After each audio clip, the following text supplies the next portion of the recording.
Hi everyone, and welcome to our module on medical school. Now, in order for you to get questions right about medical school in the Step 1 exam, I'm going to talk you through some high-yield graphs. So here, the y-axis shows effort and the x-axis shows time, and you see this steep decrease, which shows the amount of time and effort that you put into selecting clothes to wear to class back when you used to go to class. Now let me clear away my ink to show you one more takeaway from this graph, which this representing your medical school interview and where this line drops below 0 being the end of your MS 2-year. This line shows how often a medical school student mentions that they're interested in pursuing a career in primary care. Now if you're not familiar with primary care, we cover it in detail in our module on getting into medical school. And on to the next graph that we'll discuss, we have this sigmoid-shaped curve seen here.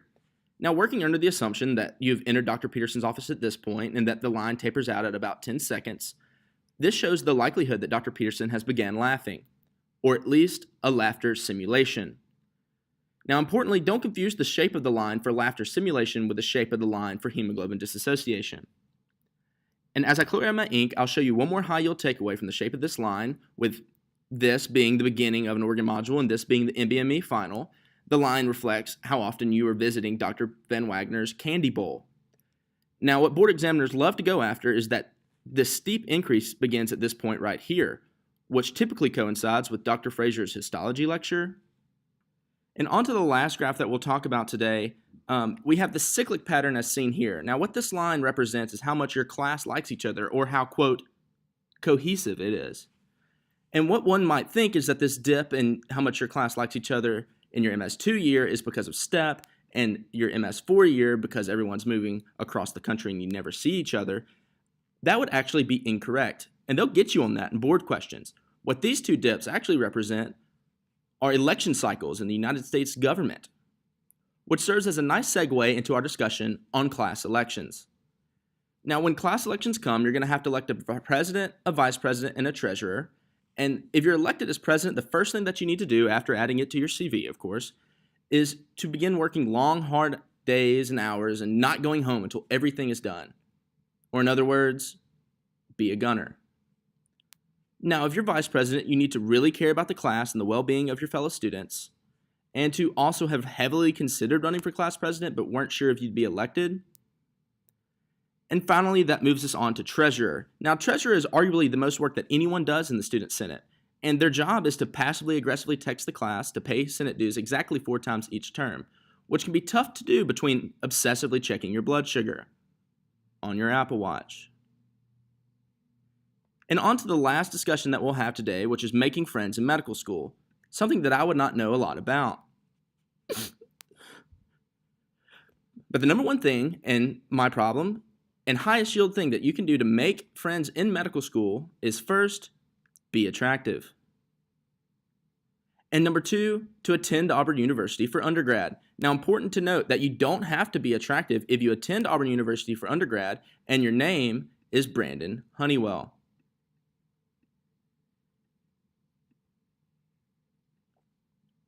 Number 3, you need to at least appear to have interest outside of school and Reddit.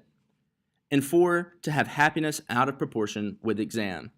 Now, this is terminology that the board examiners love to go after, so let's be sure that you understand it.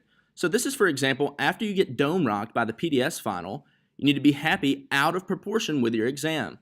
So even though you just dropped a 35 piece on your first test in medical school, you need to act like you did just fine so people think that you're smart and also chill. And that concludes our module on medical school. At online GobEd, the videos are free, all personally curated by Dr. Gill. To unlock the most out of your clinical education, subscribe to our premium channel. Online GobEd will prepare you for the boards and the wards. Sign up today. In this video, we will be discussing tips and tricks to help you succeed during your 3rd year of medical school. There are several mandatory rotations, and I've crafted a mnemonic to help you remember these rotations to prevent you from getting down by 3rd year. Let's get started. P of penis stands for Psychiatry, Obstetrics and Gynecology, Family Med, Pediatrics, Neurology, Internal Medicine, and Surgery. Each of these clerkships is going to require a little something different. The year patient interviews in psychiatry must be a minimum 1 hour long. Additionally, be sure to use as many quotes as possible. So, for obstetrics, OBs often complete tasks with a strong sense of urgency. When the vocera goes off, be sure to sprint, even if you don't know where you're headed. Try to emulate the resident stress level. For those of you who have never met an OB resident, their stress levels often parallel that of patients with Takotsubo cardiomyopathy. You can refer to my lecture on cardiomyopathies for more on that. For family medicine, be sure to complete smoking cessation for every patient, including those that deny smoking altogether. Also, memorize the Ottawa ankle rules for any patient that has knee, ankle, or foot pain. You'll still get an x-ray, but just make sure you memorize the rules. You notice the big feet, don't forget to ask a thorough sexual history. For pediatrics, be sure to refer to all of your patients as either friend, buddy, or kiddo. There's going to be a lot of free food, from candy to fountain drinks, to free desserts, free lunches. Just don't eat too much. You're still going to have to fit into your interview attire. Come forth you. For neurology, this is a reflex hammer. The physical exam is of paramount importance in neurology. Most neurologists went into this field solely because of the physical exam. And although they order every imaging modality known to man, from CTs to MRIs to T1 and T2, it rarely changes their management at the end of the day. They're just going to decide between IVIG or Solumedrol. For internal medicine, rounds will be long. Here's a clock. Oftentimes, rounds will last till lunchtime, if not later.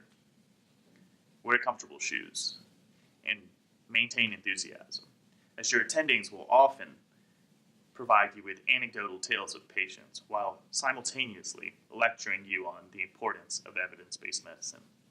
And finally, for surgery, be sure to eat and brush your teeth with your non-dominant hand as often as possible to help ensure ambidexterity. As often as you can, bring up your successful high school sports career.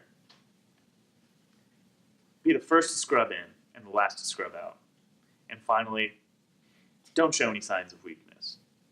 And now, for some general tips on third year. Communication is key. In order to fit in with your attending and residents, be sure to add them on the following social media websites: Facebook, Instagram,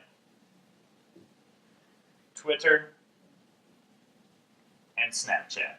For information on DMs, you can refer to my intern level content video. To make sure your resident knows that you're staying up late and thinking about your patient and studying, be sure to send them a text at night. For example, you could send them LOL, you up, ? before you go to bed, most nights, particularly on weekends. Additionally, I typically recommend messaging your attending first thing in the morning, asking them about any sort of consults overnight or new admissions to show them that you go the extra mile. In summary, psychiatry, long interviews. OB, run everywhere, be stressed. Family medicine, smoking cessation, sexual history. Pediatrics, don't eat too much. Neurology, talk about the physical exam. Internal medicine, maintain enthusiasm for anecdotal medicine. In surgery, don't eat, don't pee, and be an athlete. And that's how you get honors on your clerkships.